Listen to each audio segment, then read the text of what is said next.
Je vais vous expliquer un petit peu comment est-ce que mes parents m'ont élevée. Alors déjà, mes parents m'ont toujours inculqué la valeur de dire bonjour aux autres. C'est-à-dire que quand je vais chez ma famille, etc., j'ai une très très grande famille du côté de mon père.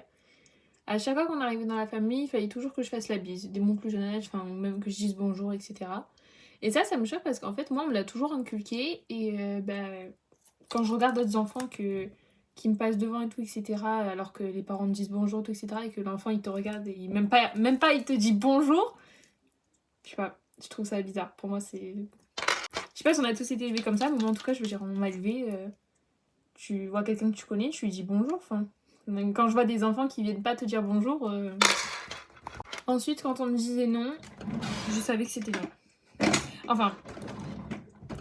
Quand je savais que j'avais un petit espoir pour pouvoir un petit peu négocier, je le faisais. Mais sinon, quand je savais que c'était non, ben c'était non. Des fois, ça m'arrivait de gratter.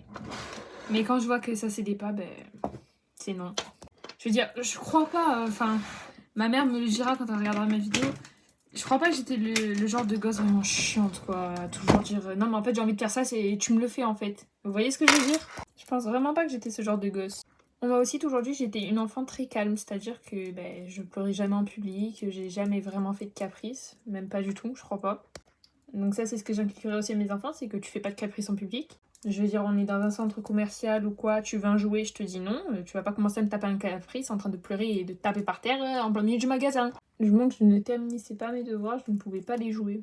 C'était une fois que c'était terminé, carré, et que je savais ma leçon, je pouvais les jouer.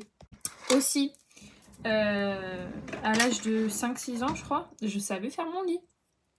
Et moi, ça me choquait quand on allait chez les amis et tout, et que la mère, elle disait mais oui, mais moi, tu sais, le matin et tout, machin, faut que je fasse son lit, faut que je range sa chambre. Moi, à 6-7 ans, je faisais déjà mon lit, je devais déjà ranger ma chambre. Hein. C'était pas à mes parents de le faire. Bon, de temps en temps, ma mère, elle me le faisait, ou alors elle m'aidait. Mais je veux dire, à la base, c'était moi qui la faisais. Mes parents ont aussi essayé de m'inculquer la valeur de l'argent. C'est-à-dire que quand un jouet était trop cher pour ce que c'était, ils me l'expliquaient. Ils me disaient Lily, ça franchement c'est trop cher pour ce que c'est. On peut te trouver un truc à peu près pareil, ou alors une sous-marque, un truc moins cher, mais on m'a inculqué la valeur un petit peu de l'argent. C'est pour ça qu'aujourd'hui j'ai une carte bancaire et que c'est moi qui gère mon argent. Par exemple, hier, pour ceux qui ont vu mes vidéos d'hier, je disais que j'avais acheté une pop sur Vinted. Une pop de Michael Jackson et qu'en gros, je crois que je l'avais payée 24 € des poussières. Au début, ma mère, elle m'a dit Lily, 20 balles pour une pop, c'est une figurine quoi. Vu qu'elle a vu que franchement j'étais dans ma période, etc. et que vraiment ça me faisait hyper plaisir, elle m'a dit c'est ton argent, tu te débrouilles. Vers 6-7 ans aussi, je devais essuyer la table, remplir les bouteilles, vider de la vaisselle, etc.